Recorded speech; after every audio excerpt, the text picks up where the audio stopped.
இந்த சேனலில் ஷேர் பண்ணுற இன்ஃபர்மேஷன் அண்ட் ஒப்பீனியன்ஸ் எல்லாமே என் பர்சனல் வியூஸ் அண்ட் எக்ஸ்பீரியன்ஸஸை பேஸ் பண்ணுது.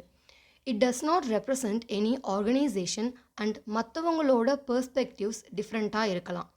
This content is for informational and entertainment purposes only. யார் மனதையும் புண்படுத்துவதற்கு அல்ல.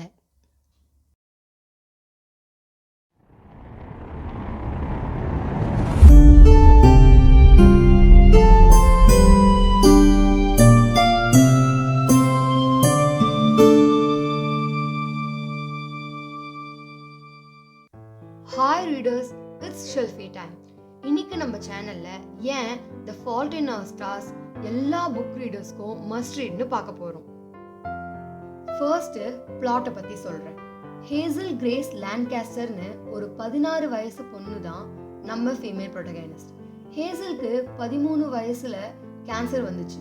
பட் ஒரு டேப்லெட்னால அவங்களோட லைஃப் எக்ஸ்டெண்ட் ஆகும். ஹேசலோட அம்மா அவங்கள சப்போர்ட் குரூப்புக்கு அனுப்புவாங்க. அங்கே அகஸ்டஸ் வாட்டர்ஸ்னு ஒரு 17 வயசு பையனை மீட் பண்ணுவாங்க.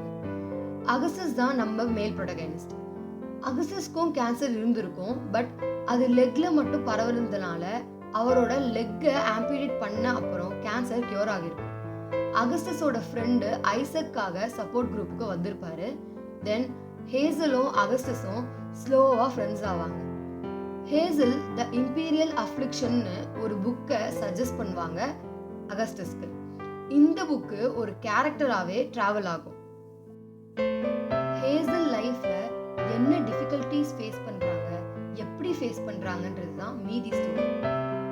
ஜான் கிரீன் ஹேசல் அண்ட் அகஸ்டஸோட கேரக்டரை ரொம்ப அழகா போர்ட்ரே பண்ணியிருப்பாரு. ரெண்டு பேரும் எப்படி அவங்களோட ஃபியர்ஸ் அண்ட் ஃப்ளாஸை ஓவர் கம் பண்றாங்கன்னு ரொம்ப அழகா சொல்லியிருப்பாரு.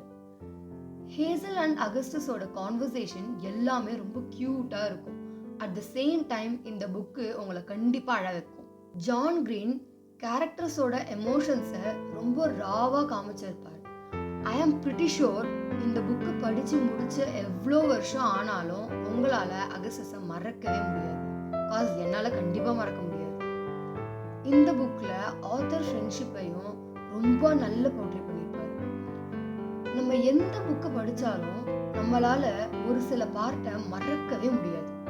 அப்படி ஒரு பார்ட் தான் ஃபர்ஸ்ட் டைம் அகஸ்டஸும் ஹேசலும் மீட் பண்ற அப்ப சப்போர்ட் குரூப்ல அகஸ்டஸோட ஃபியர் பத்தி கேட்கும்போது அகஸ்டஸ் ஒப்ளிவியன்னு சொல்வாரு. அதுக்கு ஹேசலோட ஆன்சர் என்னால எப்பவுமே மறக்க முடியாது. அவங்க என்ன சொல்லுவாங்கன்னா, நம்ம எல்லாரும் இறந்த பிறகு ஒரு டைம் வரும். அப்போ எந்த ஹியூமன் பீயிங்ஸும் இருக்க மாட்டாங்க.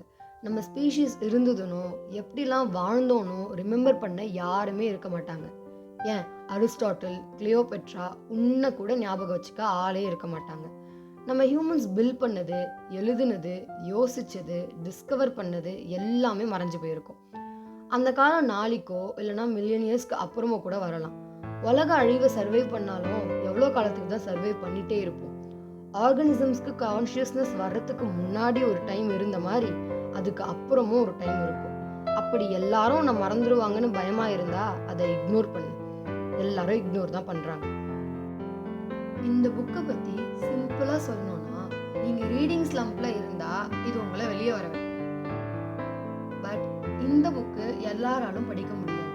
சோகமான புக்ஸ் படிக்க மாட்டீங்கன்னா, அவர் ரொம்ப ஸ்லோவா புக்கு போனா பிடிக்காது, கேரக்டர் இன்னும் மோனோலாக்ஸ் இருந்தா பிடிக்காதுன்னா உங்களுக்கான புக் இது இல்லை.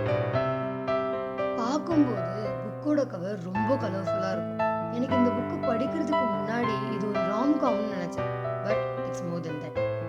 ஃபால்ட் இன் அவர் ஸ்டார்ஸ்ன்ற ஃப்ரேஸ் ஷேக்ஸ்பியரோட ஜூலியஸ் சீசர்ல இருந்து எடுத்தது. இதுல ஸ்டார்ஸ்னா ஃபேட்னு அர்த்தம். ஷேக்ஸ்பியர் நம்ம பண்றது எல்லாமே நம்மளோட ஃபால்ட் தான், ஸ்டார்ஸோடது இல்லைன்னு சொல்லுவார்.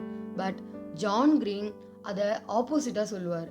கேன்சர் வந்தது நம்மளோட ஃபால்ட் இல்லை, ஸ்டார்ஸோடது அப்படின்னு சொல்லுவார். லாஸ்ட்டாக ஃபால்ட் இன் அவர் ஸ்டார்ஸ் பற்றி கேள்விப்பட்டிருக்கீங்கன்னா ஆர் படிச்சிருக்கீங்கன்னா மறக்காமல் உங்கள் ஒப்பீனியன்ஸை கமெண்ட்டில் ஷேர் பண்ணுங்கள். தேங்க்ஸ் ஃபார் வாட்சிங் திஸ் வீடியோ. இன்னும் நிறைய புக் கண்டென்ட்ஸோட நெக்ஸ்ட் வீடியோவில் பார்க்குறேன். மறக்காமல் லைக், கமெண்ட் அண்ட் சப்ஸ்கிரைப் பண்ணிவிடுங்க.